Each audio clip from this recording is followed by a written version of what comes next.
നമസ്കാരം, ഞാൻ doctor Tasneem Shihabuddin, gynaecologist and IVF consultant, Kesavadasapuram, Thiruvananthapuram. വളരെ മനോഹരമായ ഒരു പീരീഡാണല്ലേ പ്രഗ്നൻസി എന്ന് പറയുന്നത്.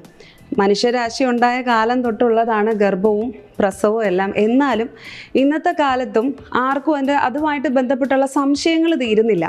OPയിൽ വരുന്ന പല പേഷ്യൻസും ചോദിക്കുന്ന ഒരുപാട് സംശയങ്ങളിൽ വളരെ പ്രധാനമായിട്ട് ഞാൻ കേൾക്കാറുള്ള ഒരു സംശയത്തിനെ പറ്റി നമുക്ക് ഇന്നത്തെ വീഡിയോയിൽ നോക്കാം. എപ്പോൾ തൊട്ടാണ് മാഡം പ്രഗ്നൻസി കാൽക്കുലേറ്റ് ചെയ്യുന്നത് എന്നാണ് പലപ്പോഴും സ്ത്രീകൾ എന്നോട് ചോദിക്കാറുള്ളത്. ഉത്തരം ഇതാണ്. നിങ്ങളുടെ ആർത്തവ ചക്രം ഉണ്ടല്ലോ, നിങ്ങൾക്ക് പീരിയഡ്സ് മിസ്സായ ആ ആർത്തവ ചക്രത്തിൻ്റെ ആദ്യത്തെ ദിവസം തൊട്ടാണ് നിങ്ങളുടെ പ്രഗ്നൻസി കാൽക്കുലേറ്റ് ചെയ്തത്. അപ്പോൾ അടുത്തൊരു സംശയം വരും, ആർത്തവത്തിൻ്റെ സമയത്ത് ഞങ്ങൾ പ്രഗ്നൻ്റ് ആണോ? ഉത്തരം ഇതാണ്, പ്രഗ്നൻ്റ് അല്ല. പക്ഷേ കാൽക്കുലേഷൻ നമ്മൾ എപ്പോഴും തുടങ്ങുന്നത് നിങ്ങൾക്ക് പീരിയഡ് മിസ്സായ ആർത്തവ ചക്രത്തിൻ്റെ ഫസ്റ്റ് ഡേ തൊട്ടാണ്. ഇതിനെ നമ്മൾ ലാസ്റ്റ് മെൻസ്ട്രുവൽ പീരിയഡ് എന്നുള്ള സയൻറ്റിഫിക് നെയിമാണ് ഇതിന് യൂസ് ചെയ്യുന്നത്.